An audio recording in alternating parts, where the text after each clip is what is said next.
Oi, gente. Oi, turma 91. Tudo bom com vocês? Aqui é a Rafaela, professora de Geografia. E na aula de hoje nós vamos fazer a revisão dos conteúdos vistos no capítulo 3. Esse conteúdo vocês encontram a partir da página 10 da apostila de vocês. O capítulo 3 ele tem como tema a América do Norte, mas o foco dele mesmo é a América desenvolvida. Por quê? Porque nós nos dedicamos a entender mais sobre dois países específicos da América do Norte, os Estados Unidos e o Canadá, que são os dois países que são conhecidos, por formar a América desenvolvida. Vale lembrar, pessoal, que a América do Norte também conta com o México, certo? Mas como o México não é desenvolvido, não entrou agora no foco dos nossos estudos, certo? Primeiro, a gente se dedicou aos Estados Unidos, né? Vocês já estão vendo o quadro cheio, então é sinal de que a gente aprendeu coisa pra caramba nesse capítulo. Então, vamos lá. Quando a gente fala dos Estados Unidos, nosso ponto de partida foi falar da economia, certo? Os Estados Unidos são a superpotência mundial, certo? E eles têm um histórico, muito impressionante, porque em menos de 400 anos os Estados Unidos passaram da condição de colônia da Inglaterra à condição de superpotência mundial. Ou, inclusive, eles superaram, seu antigo colonizador no termos, de poderio mundial. O que a gente teve? As colônias que se fixaram na costa do Atlântico Norte despertaram pouco interesse dos ingleses, mas posteriormente deram início à formação do que veio a se tornar os Estados Unidos, Nessa terra, o clima dificultava o cultivo de gêneros agrícolas tropicais valorizados na Europa. Ou seja, os Estados Unidos eles não tinham as condições naturais para que fossem cultivados os gêneros tropicais que estavam em alta na Europa. Além disso, também não foram encontradas no local jazidas de minerais preciosos, como, por exemplo, ouro, prata. Então, a ocupação dessa área foi baseada no estabelecimento de pequenas propriedades camponesas, a chamada colonização de povoamento, já que eles não conseguiram explorar nada do que estava bombando, nada do que dava dinheiro, eles simplesmente povoaram, para garantir o domínio sobre as terras, certo?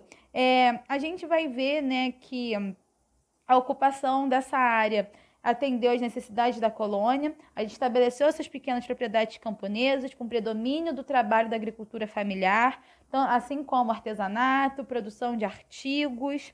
O aumento da produção agrícola foi acontecendo, a atividade artesanal também foi crescendo e dessa maneira, propiciou o crescimento do mercado interno, acelerando a expansão das manufaturas, e do comércio e das casas bancárias. Essa ampliação das atividades permitiu grande acúmulo de capital, ou seja, eles conseguiram juntar dinheiro, que foi investido nas primeiras fábricas que impulsionaram a indústria e a economia dos países. Aí a gente tem que entender a industrialização, que está lá também como tópico, do nosso quadro.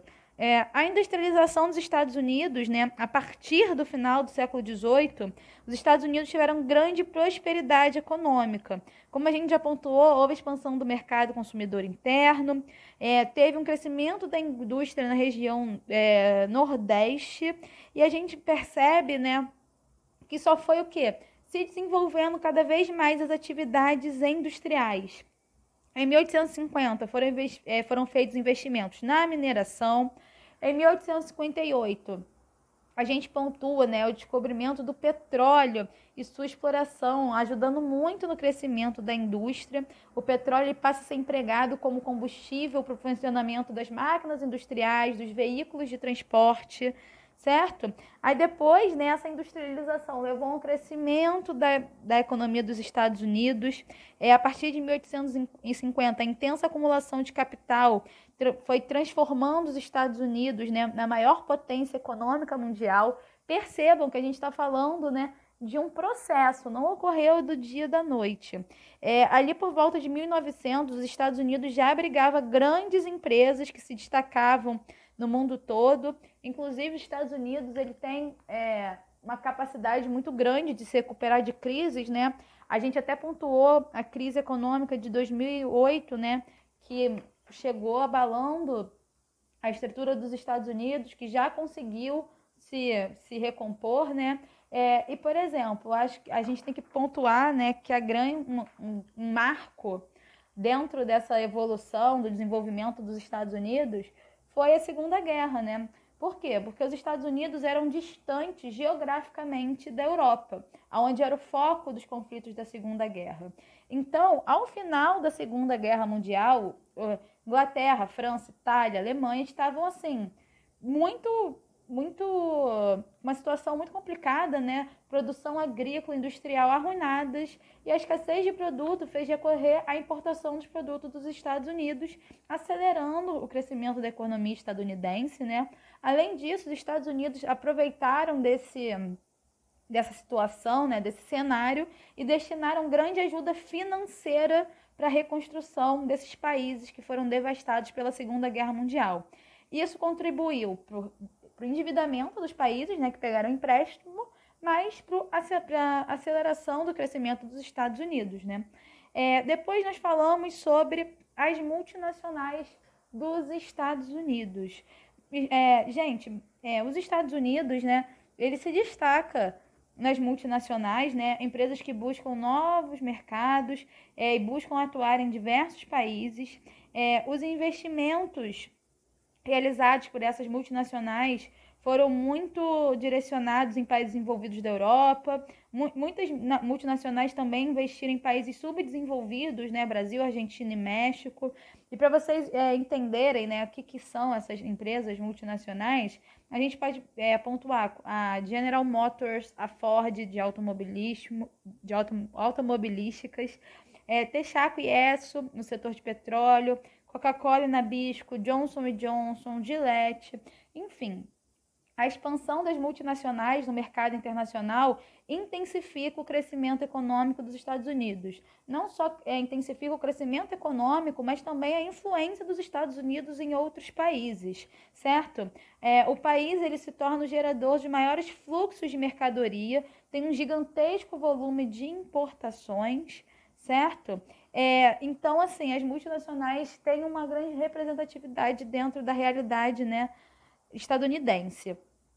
Ainda dentro desse âmbito da economia mundial, é importante que a gente aponte, né, que os Estados Unidos, como eu já adiantei, eles têm uma influência muito grande, né, em nível mundial, em nível internacional. A gente pode pontuar, né, a influência e grande poder político dos Estados Unidos sobre o FMI, certo? O Fundo Monetário Internacional, que presta ajuda financeira, né, a diversos países que estão em situação complicada. Os Estados Unidos têm uma influência muito grande ali. Além disso, os Estados Unidos eles aplicam sanções econômicas, embargos comerciais, como o que foi estabelecido sobre Cuba, né, naquele contexto da Guerra Fria, como nós vimos. Enfim, os Estados Unidos ele tem uma influência a nível mundial muito grande, nós já conversamos sobre isso, e é inegável, né, a grandiosidade da economia e do poderio estadunidense ao redor do mundo.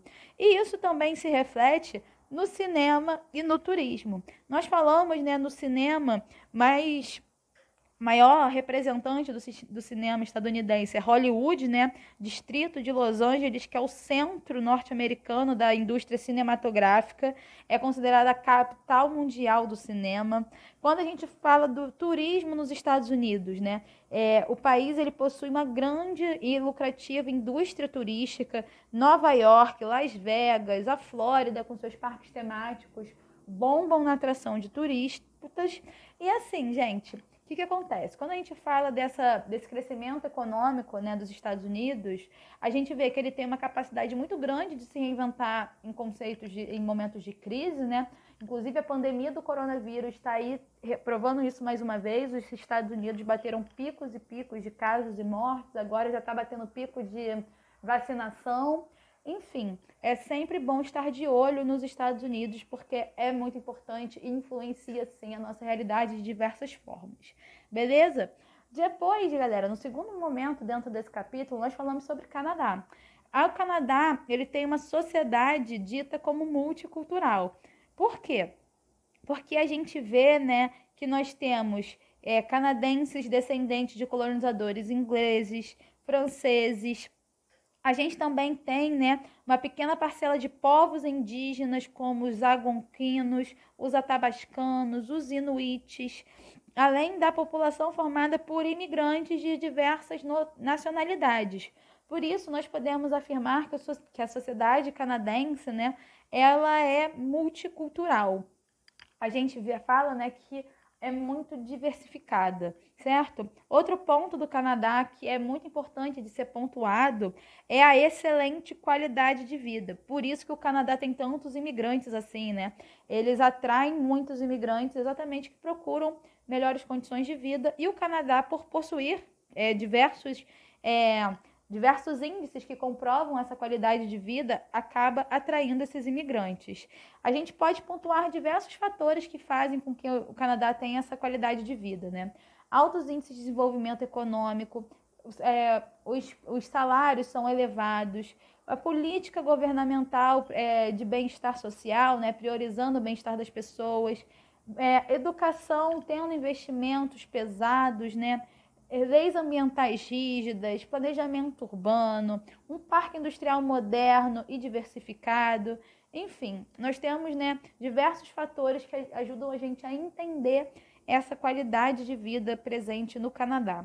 Já quando a gente fala da economia, o Canadá também é uma potência econômica mundial, né? Mesmo com condições naturais adversas, a gente pontua, né, que o intenso frio dificulta o uso de boa parte do território canadense. O Canadá consegue, né, alcançar bons níveis de desenvolvimento econômico. Atualmente ele está na 10ª posição entre as maiores economias do mundo.